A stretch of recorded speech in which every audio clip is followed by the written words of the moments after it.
Ibinahagi ng isang social media page ang ginawang kabutihan ng isang matandang lalaki na nakilala sa tawag na Mangguding na namumulot ng mga plastic cup at mga plastic bottle sa bayan ng Hagonoy sa lalawigan ng Bulacan.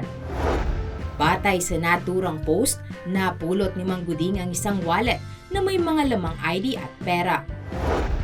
Bagamat kinakapos sa pang-araw-araw ng mga pangangailangan, ay pinili nito na gawin ang nararapat na maibalik sa may-ari ang nawawalang bagay.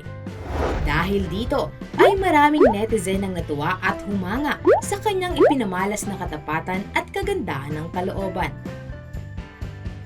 Saludo naman ang Good Morning Kuya kay Mangguding na sa kabila ng nararanasang kahirapan sa buhay ay hindi pinag-interesan ang bagay na napulot at sa halip ay isinauli niya ito sa may-ari.